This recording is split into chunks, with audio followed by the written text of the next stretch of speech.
기쁜 찬송하며 주의 은혜로 주를 따라가네 주만 따르네.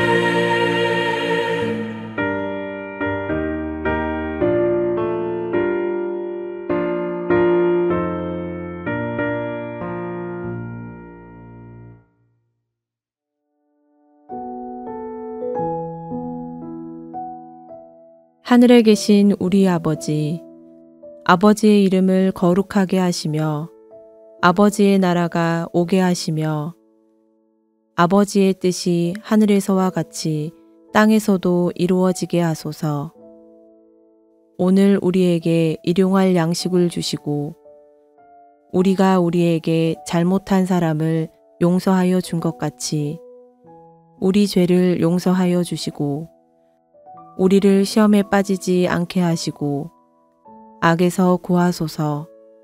나라와 권능과 영광이 영원히 아버지의 것입니다.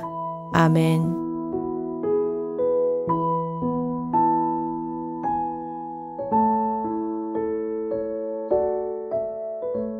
다리오 왕 제4년 아홉째 달 곧 기슬레월 4일에 여호와의 말씀이 스가랴에 임하니라. 그때 베델 사람이 사레셀과 레겜멜렉과 그의 부하들을 보내어 여호와께 은혜를 구하고 만군의 여호와의 전에 있는 제사장들과 선지자들에게 물어 이르되 내가 여러 해 동안 행한 대로 5월 중에 울며 근신하리이까 하매 만군의 여호와의 말씀이 내게 임하여 이르시되 온 땅의 백성과 제사장들에게 이르라. 너희가 70년 동안 5째 달과 7째 달에 금식하고 애통하였거니와 그 금식이 나를 위하여 한 것이냐. 너희가 먹고 마실 때 그것은 너희를 위하여 먹고 너희를 위하여 마시는 것이 아니냐. 예루살렘과 사면 성읍에 백성이 평온히 거주하며 남방과 평원에 사람이 거주할 때 여호와가 옛 선지자들을 통하여 외친 말씀이 있지 않으냐 하시니라. 여호와의 말씀이 스가랴에 임하여 이르시되 만군의 여호와가 이같이 말하여 이르시기를 너희는 진실한 재판을 행하며 서로 인애와 긍휼을 베풀며 과부와 고아와 나그네와 궁핍한 자를 압제하지 말며 서로 해하려고 마음에 도모하지 말라 하였으나 그들이 듣기를 싫어하여 등을 돌리며 듣지 아니하려고 귀를 막으며 그 마음을 금강석 같게 하여 율법과 만군의 여호와가 그의 영으로 옛 선지자들을 통하여 전한 말을 듣지 아니하므로 큰 진노가 만군의 여호와께로부터 나왔도다. 내가 불러도 그들이 듣지 아니한 것처럼 그들이 불러도 내가 듣지 아니하리라. 만군의 여호와가 말하였느니라. 내가 그들을 바람으로 불어 알지 못하던 여러 나라에 흩었느니라. 그 후에 이 땅이 황폐하여 오고 가는 사람이 없었나니 이는 그들이 아름다운 땅을 황폐하게 하였음이니라 하시니라.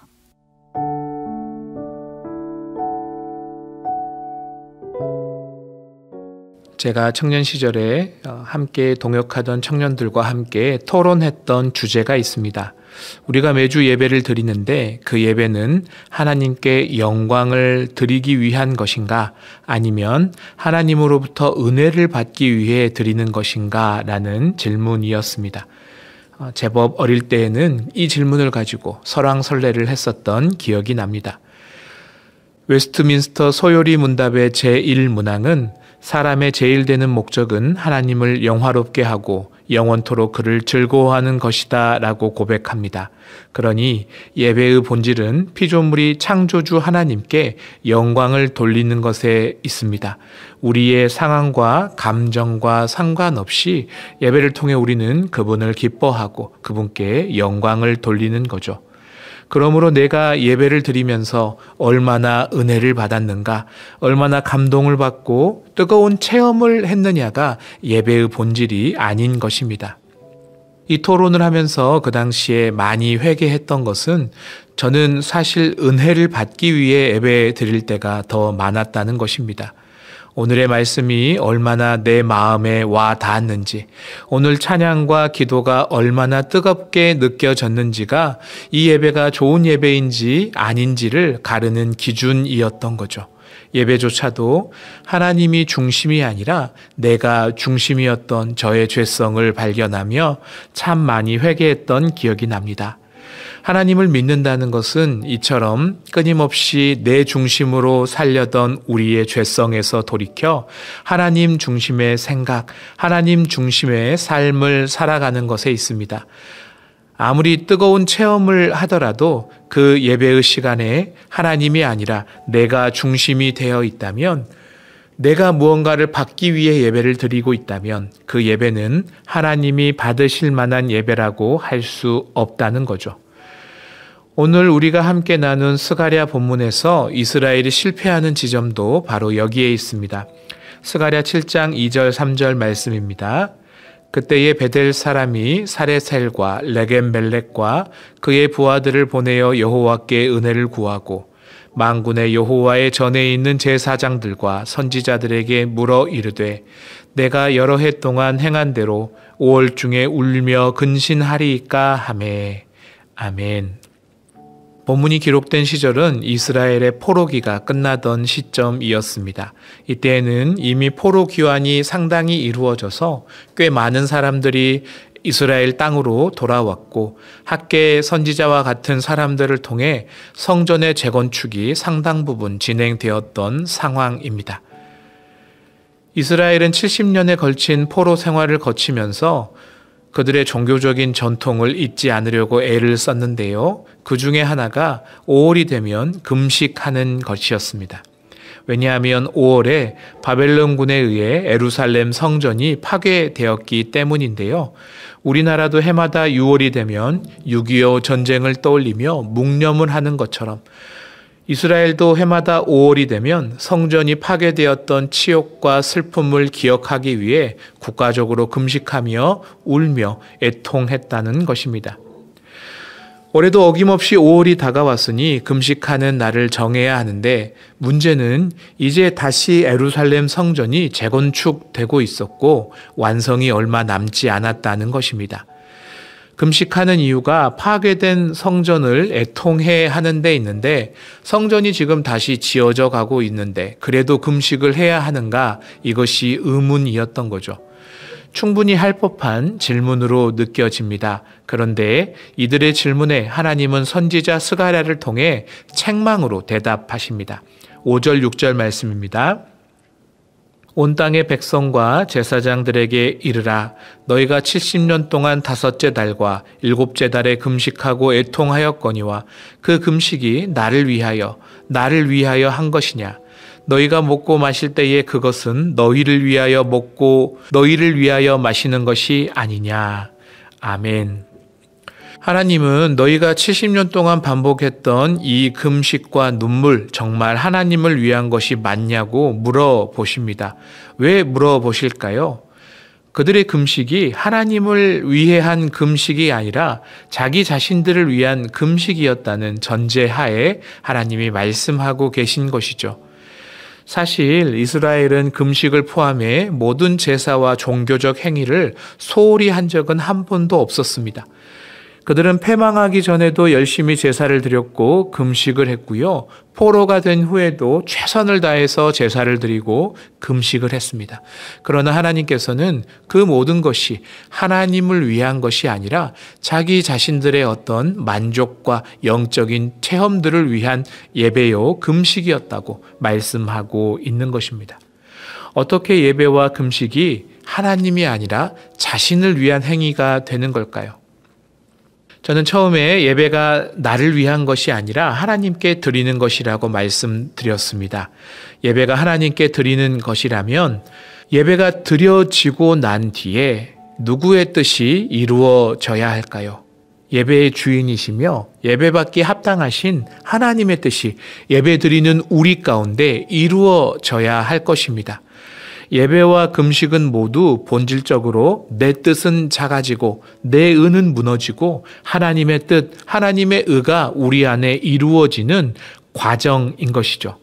그런데 하나님은 지난 시간 이스라엘이 드리는 제사마다 금식마다 하나님의 뜻이 무엇인지를 계속해서 말씀해 주셨습니다.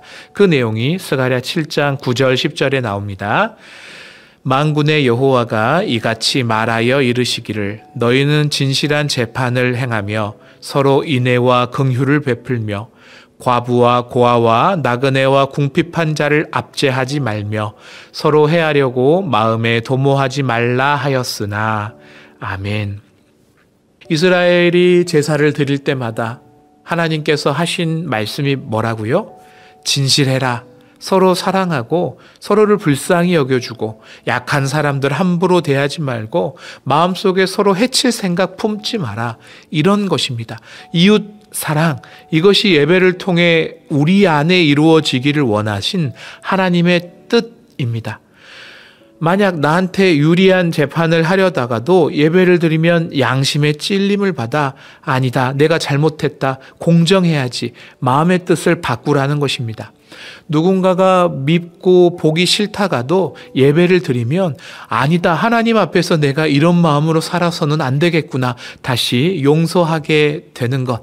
그래서 다시 사랑하기로, 선한 삶을 살아가기로 결단하며 내 삶을 변화시키는 것이 하나님 중심의 예배에서 일어나는 일이라는 것입니다. 내 뜻은 작아지고 내 야망은 무너지고 하나님의 뜻과 하나님의 의가 우리 가운데 이루어지는 것이 예배 가운데 일어나는 일입니다. 그런데 이스라엘은 제사를 드릴 때 어떻게 했다고요? 7장 11절 12절 말씀입니다.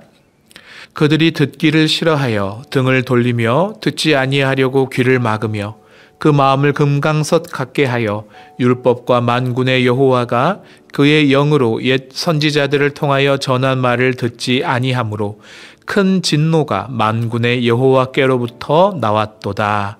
아멘. 이스라엘은 예배 가운데 선포된 하나님의 말씀 듣기를 싫어했습니다. 귀를 막고 등을 돌렸습니다. 제사는 열심히 드리면서도요, 이웃을 사랑하고 정의로운 삶을 살고 가난한 자를 돌보라는 하나님의 말씀에 순종하기는 싫어했다는 것입니다. 왜 그랬을까요? 하나님 말씀에 순종하려면 내가 바뀌어야 되기 때문입니다. 내 것을 나눠줘야 하고요, 내 권리를 포기해야 하고요, 내가 얻을 수 있는 불이한 이득을 포기해야만 하나님의 뜻을 이룰 수 있기 때문입니다. 그래서 그들은 하나님의 말씀에 귀를 막고 등을 돌린 채로 자기 자신은 아무것도 변하지 않으면서 예배를 드렸습니다. 그저 영적인 체험을 위해서, 마음의 평안을 얻기 위해서, 거룩한 사람이라는 평판을 얻기 위해서 예배를 드렸던 것입니다. 그러니 아무리 예배를 드려도 하나님의 뜻이 예배드리는 자들 가운데 이루어지지 않았던 거죠. 이스라엘의 포로 기간 동안 70년 동안 반복했던 금식 또한 마찬가지입니다. 왜 금식을 합니까? 다시는 이 죄를 반복하지 않겠다는 결단이 금식의 본질일진데 그 금식조차도 그저 종교 행위 중에 하나로 여겼다는 것이죠. 이스라엘이 심판당한 이유는 제사가 부족해서가 아닙니다. 금식이 부족해서가 아닙니다. 하나님을 뜻대로 이웃을 사랑하고 정의로운 삶을 살아가는 데 실패했기 때문입니다. 그러나 여전히 지금 이스라엘은 하나님께 뭘 묻고 있어요? 어떤 삶을 살아야 되는가를 묻지 않고 어떻게 예배드려야 합니까? 묻고 있었다는 거죠. 삶은 변하지 않으면서 어떻게 하면 더 예배 잘 드릴 수 있을까 고민하는 것, 하나님께서 오늘 지적하시는 이스라엘의 문제입니다. 그러나 이것이 이스라엘만의 문제일까요? 우리는 어떻습니까? 오늘은 내가 좀 위로받고 싶은데 내 양심을 찌르는 말씀이 들리면 우리 목사님은 맨날 혼만 낸다고 불평하는 게 우리 아닙니까? 왜 우리 교회는 다른 교회처럼 더 뜨겁게 기도하고 찬양하지 않느냐고, 오늘 왜 이렇게 찬양의 음정이 빠르고 왜 익숙한 찬양 드려지지 않냐고 그렇게 평가하는 게 우리의 모습 아니었습니까?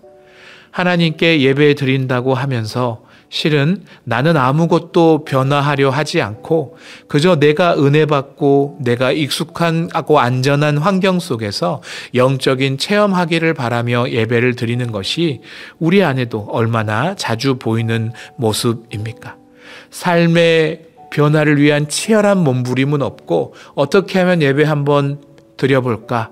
이것만 관심 있는 우리의 모습 속에 이스라엘의 모습이 있는 것입니다. 그런 예배를 드리는 자들에 대하여 하나님 말씀하십니다. 13절 말씀입니다. 내가 불러도 그들이 듣지 아니한 것처럼 그들이 불러도 내가 듣지 아니하리라. 만군의 여호와가 말하였느니라. 아멘. 이것은 참 두려운 말씀이죠.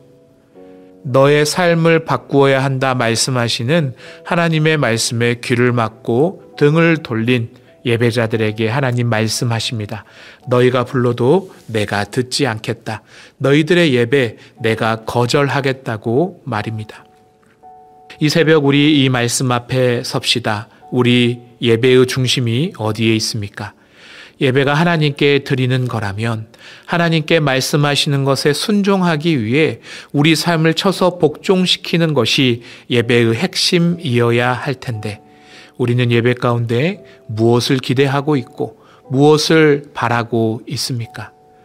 혹시 내가 어떤 경험을 하는지 어떤 느낌을 가졌는지 오늘 우리가 드리는 예배가 얼마나 내 스타일에 맞았고 내가 바라는 가려운 부분을 긁어주었는지를 따지며 드리는 예배, 하나님께 드리는 예배가 아니라는 오늘 스가랴 말씀이 우리 마음에 부딪히길 소망합니다. 내 중심으로 드리는 예배가 아니라 우리 삶이 하나님의 말씀에 따라 변화되는 예배, 그리하여 하나님이 받으실 만한 진정한 예배를 드리는 예배자 되기를 주님의 이름으로 축복합니다. 함께 기도합시다. 사랑하는 주님, 나는 변하려 하지 않고 예배 가운데 하나님이 주실 어떤 것들을 기대하며 내 중심으로 예배드리던 모든 시간들을 회개합니다. 저희를 용서하여 주시옵소서. 이 시간 주신 말씀을 붙들고 진정한 예배자의 자리로 나아갑니다. 우리가 어떤 체험을 하느냐가 중요한 게 아니라 예배 속에서 얼마나 무엇을 느꼈느냐가 중요한 게 아니라 예배를 드린 우리의 삶이 얼마나 하나님의 뜻에 따라 바뀌었는지가 중요하오니 우리 삶을 하나님께서 받으실 만한 산 제물이 되게 하여 주시옵소서. 그렇게 하나님이 기뻐하실 만한 영적 예배를 드리게 하시고 우리의 뜻과 우리의 바람은 작아지고 하나님의 뜻과 하나님의 꿈이 날로 커져가는 저희들의 삶이 되게 하옵소서. 감사드리며 예수님의 이름으로 기도드립니다. 아멘. 주신 말씀을 붙들고 더 깊은 기도와 묵상의 자리로 나아가시기 바랍니다.